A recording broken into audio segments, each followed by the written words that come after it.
pessoal, o vídeo de hoje eu vou fazer um resumo da aula 1 e 2, né, que eu fiz os 4 vídeos, mas como a qualidade não foi muito boa, então eu vou refazer esse vídeo, mas de uma forma mais resumida, tá bom? Bom, então aqui o objetivo dessas duas aulas foi falar de homomorfismo de anéis, tá? Mas antes disso eu vou fazer a definição de anéis. Bom, se nós temos um conjunto A não vazio, e para esse conjunto nós definimos duas operações, né? A operação de adição e a operação de multiplicação.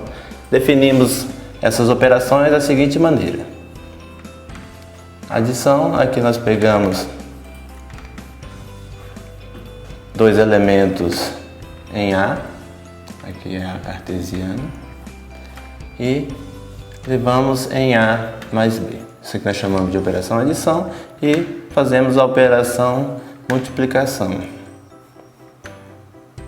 Também aqui pegamos um par de elementos em A e levamos em A vezes B. Então, se nós temos esse conjunto não vazio munido dessas duas operações, então nós vamos dizer que essa estrutura tem estrutura de anel se satisfazer pelo menos 5 propriedades.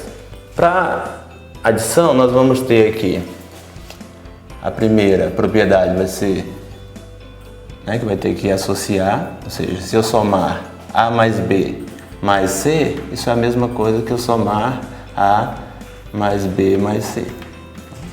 A segunda propriedade é a comutatividade da adição. Então, se eu somar A mais B, isso é a mesma coisa de somar B com A. A terceira é a existência do elemento neutro da adição. Comumente nós escrevemos, só usamos o zero, mas em geral pode-se usar assim, indicar que esse zero é o elemento neutro da adição do anel A. Então existe esse elemento no conjunto A, tal que vale essa propriedade. Quando eu somar esse elemento com qualquer elemento de A, vai ser esse qualquer elemento. E a quarta é a existência do inverso aditivo. Existe menos A nesse conjunto, tal que sempre que eu somar com A, isso vai valer de ambos os lados, e tem que ser o elemento neutro da adição. Então, para a operação de adição, tem que satisfazer essas 4 propriedades, que são as propriedades da adição, e além dessas 4, tem que satisfazer pelo menos mais esta daqui, que se eu tenho A vezes B mais C, isso se distribui, isso vai ser A vezes B mais A vezes C. É a propriedade distributiva da multiplicação em relação à adição. Então, satisfazendo essas propriedades, então nós dizemos que esse conjunto com essas duas operações tem estrutura de anel. Se além dessas 5 propriedades valer esta outra aqui, A vezes B vezes C for igual a A vezes B vezes C, então se associar na multiplicação, para a operação multiplicação valer a propriedade associativa, então nós dissemos que A é um anel associativo. Nesse caso aqui, A é um anel associativo. Certo? Então veja bem, para definir um anel, o conjunto tem que satisfazer até a quinta. Além de satisfazer a quinta, satisfazer essa sexta propriedade, então nós temos um anel associativo. Se além dessa quinta, se além da quinta satisfazer esta sétima propriedade, que é A vezes B é igual a B vezes A, ou seja, vale a comutatividade da multiplicação, então nós temos aqui que A é um anel comutativo.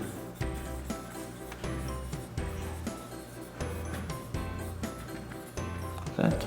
Então, se satisfazer a quinta, até a quinta, mais a sétima é um anel comutativo. Se satisfazer todas, então você tem um anel associativo comutativo. E mais uma propriedade que eu vou fazer aqui nesse canto. Se nós tivermos, além, né, dessas 5 propriedades, existir esse elemento 1, que é a identidade, o elemento neutro da multiplicação, então equivale a essa propriedade, né? 1 de A, né? Vamos indicar, esse A aqui no rodapé indica que 1 é o elemento neutro da multiplicação para o anel A.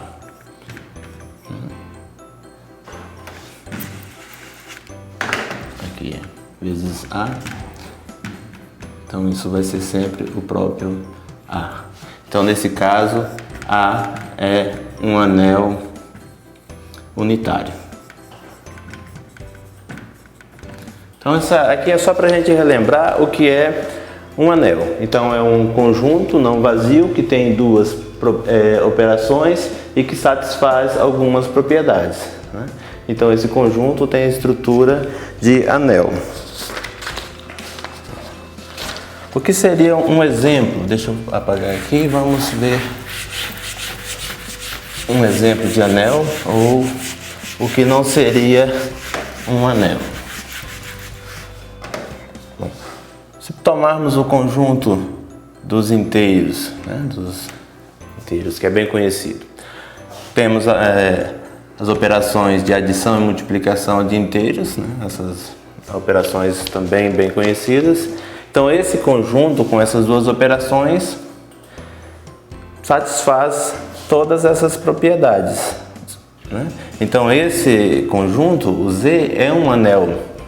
É um anel associativo, é um anel comutativo e é também um anel unitário, né? Aqui no caso, para adição, o elemento neutro da adição vai ser o nosso zero, né? Porque quando eu somar com qualquer inteiro, isso vai valer este caso. Vai valer também associar e comutar, é fácil ver, né? Quem é o inverso aditivo? Para qualquer inteiro que eu tome aqui, o menos ele, né? Para qualquer Z em Z, menos Z é o inverso aditivo.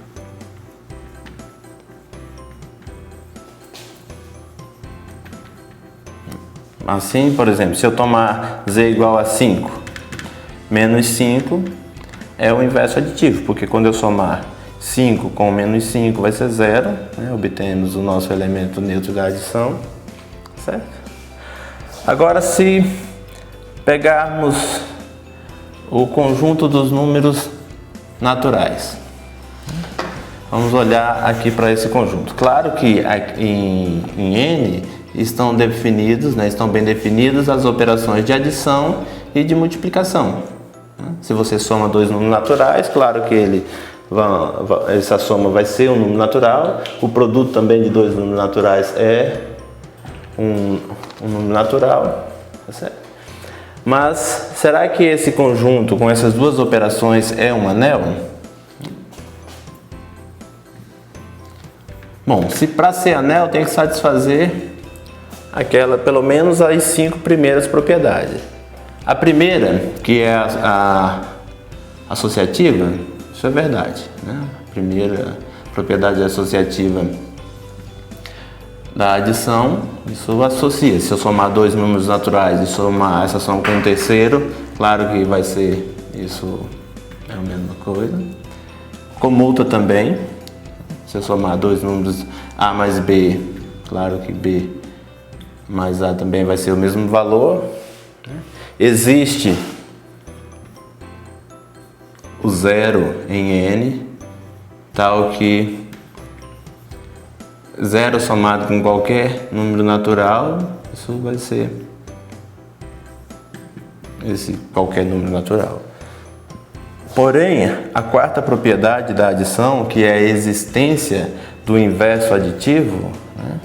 Por exemplo, se eu pegasse aqui o 2 é um número natural. Mas qual é o número que somado com 2 vai ser 0? Ou seja, quem seria o inverso aditivo do 2? Né? Claro que esse elemento aqui não é um número natural, porque nós sabemos que menos 2 seria a solução aqui, né? E menos 2 não pertence aos números naturais, certo? Então, o conjunto dos números naturais é um exemplo de um conjunto que tem duas operações bem definidas, porém não é um anel, certo? Então, temos aqui um exemplo de um anel e aqui um exemplo de um conjunto que não é anel. Bom, se nós tivermos um conjunto A unido com duas operações, se isso for um anel, né? Digamos que esse aqui é um anel. Nesse conjunto, vamos pegar um subconjunto I, no caso aqui diferente do A, certo? Esse cara aqui também não vazio, né? Um conjunto, eu pego um subconjunto de A não vazio, e aí então nós vamos dizer que I é um ideal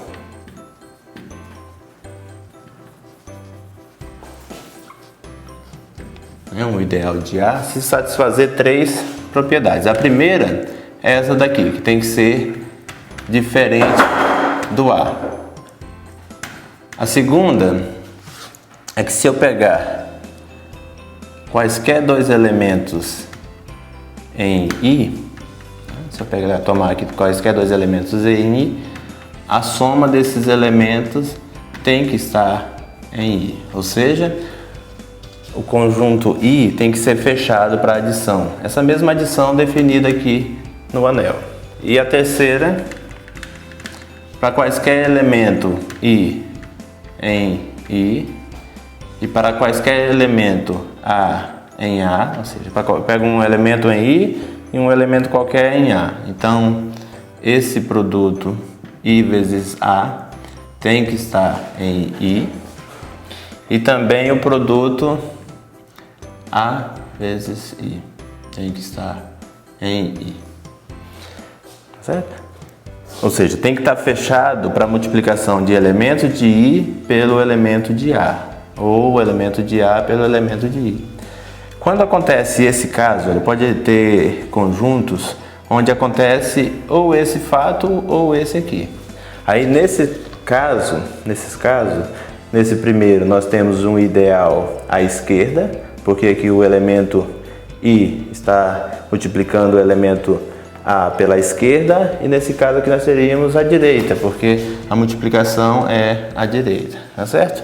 E aí quando satisfaz os dois casos, nós dizemos que I é um ideal bilateral, ou simplesmente um ideal de A, tá bom? Então, o que eu queria fazer era uma revisão para vocês do que é um anel e do que é um ideal de A.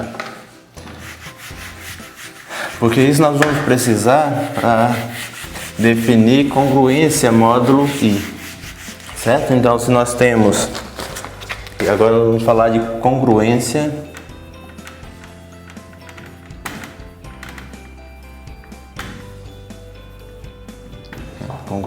módulo I. Então, eu pego aqui um anel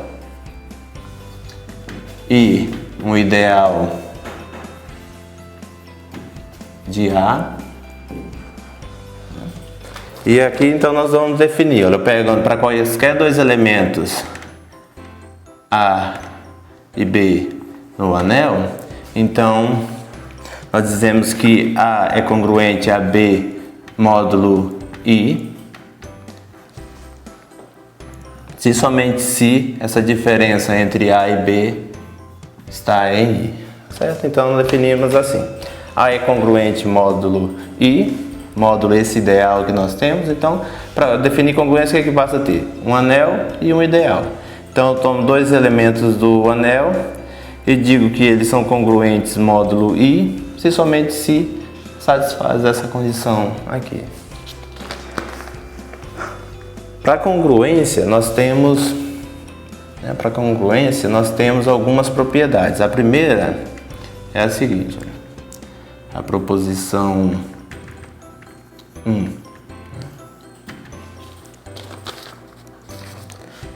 essa congruência, né? Então, claro que vai valer que qualquer elemento A vai ser congruente a ele mesmo, módulo I.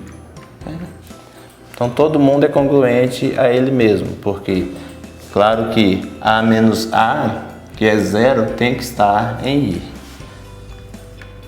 A segunda, se A é congruente a B módulo I, então devemos ter também que B é congruente a A módulo I, certo?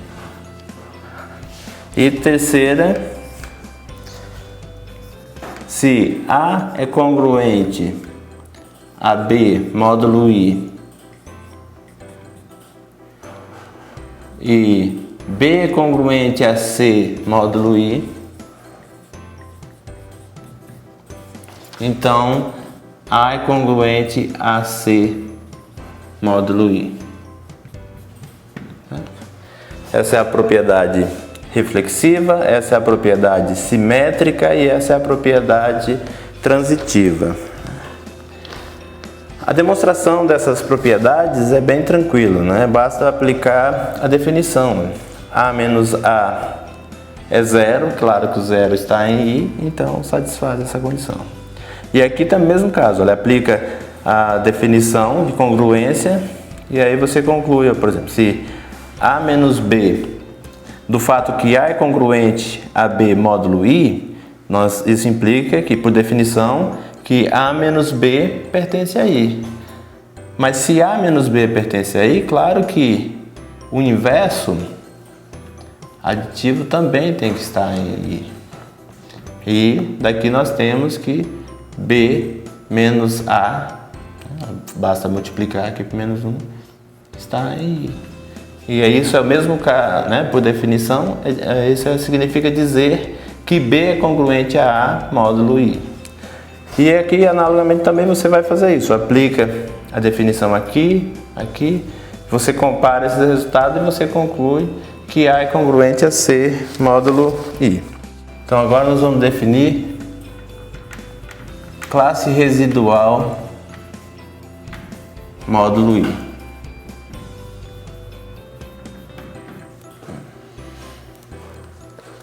Ou classe de congruência módulo I. Também pode ser chamado assim de classe residual módulo I ou classe de congruência módulo I. Aqui nós pegamos, né, eu tenho um anel A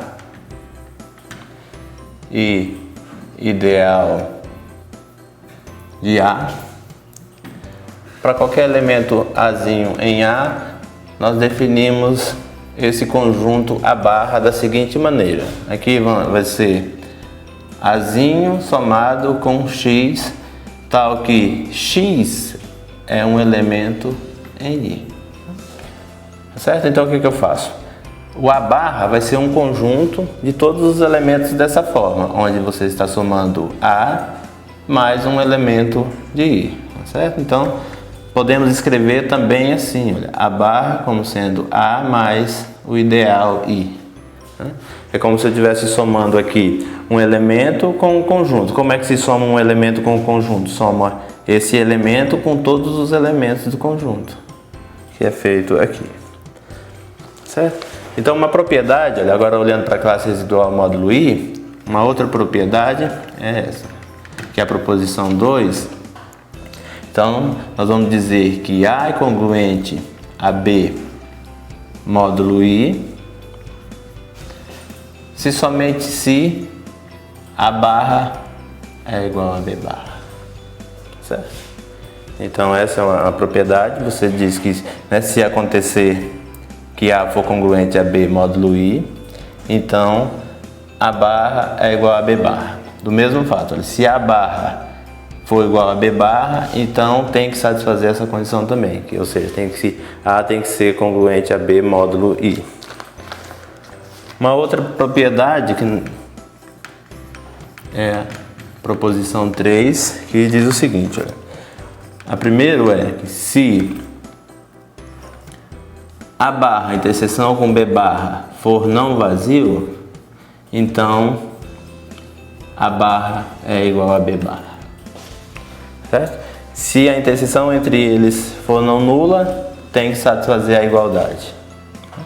E a segunda é que, se unirmos todos esses A barra, claro que aqui esse A percorrendo todo o anel, então essa união tem que ser o próprio anel, tá certo? O que é essa classe classe residual, classe de congruência módulo I faz com o anel? Ele divide o anel, separa o anel em conjuntos disjuntos, tá certo? Esses A barras aqui, quando for distintos, né, então eles, ou melhor, o que essa congruência módulo I faz? Ela pega o anel e vai separar ele aqui dessa forma. Você vai ter, se eu enumerasse os elementos de A assim, então eu poderia reescrever ele como união aqui de elementos, né? Elementos de A, tá certo? Então, claro que vai ter casos onde eles são iguais, mas aí eu posso separar onde todos eles aqui são distintos. O A1 diferente do A2, diferente do A3, tá certo? Então eu posso separar em união de conjuntos disjuntos, certo? Que nós vamos ver mais à frente. Aqui então, nós pegamos, só para lembrar, nós escrevemos o A barra como sendo A somado com o ideal I, dessa forma, tá certo? É como se eu pegasse esse conjunto A e cortasse aqui pelos elementos de I, né? Então nós escrevemos esse conjunto A quocientado pelo ideal I, que nós vamos chamar isso aqui de anel quociente, né? Escrevemos quem são os elementos desse anel. São os elementos da forma A barra, tal que A é um elemento do anel A, certo? Aqui nesse conjunto nós definimos uma adição, né? Pegamos aqui dois elementos A barra e B barra e somamos dessa forma. A mais B, A barra mais B barra vai ser A mais B barra. O produto também, nós definimos um produto, isso vai ser A vezes B barra. Se olharmos para essa forma que nós escrevemos, olha, então o que nós teríamos aqui? Nesse primeiro caso da adição, posso somar assim, olha, A mais I, que é o nosso A barra, mais B mais I, que seria o B barra, e a soma é A mais B, assim, mais o I. E o produto, A mais I vezes B mais I, isso é A vezes B mais I. Então pode se escrever assim ou assim, tá certo?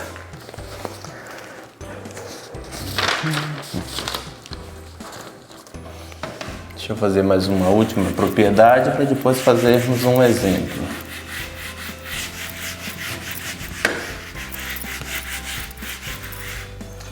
A nossa propriedade 4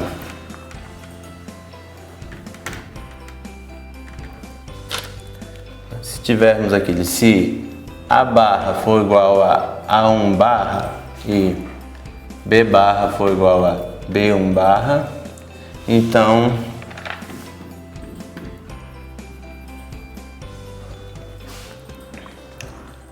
A barra mais B barra é igual a A1 barra mais B barra, B1 barra, e o produto de A barra por B barra é o produto de A1 barra por B1 barra, certo? Então vai valer essas duas casas aqui.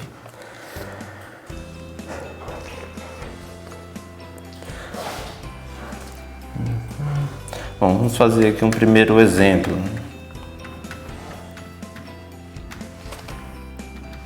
Vamos tomar aqui o conjunto dos inteiros, né, o anel dos inteiros. Aqui nós temos, né, e vamos pegar o nosso ideal, vai ser o conjunto dos múltiplos de 12. Poderia ser o conjunto de qualquer múltiplo do inteiro, né? Esse conjunto múltiplo do 12 é os elementos da forma 12k, tal que k é um número inteiro qualquer. São os múltiplos de 12, né?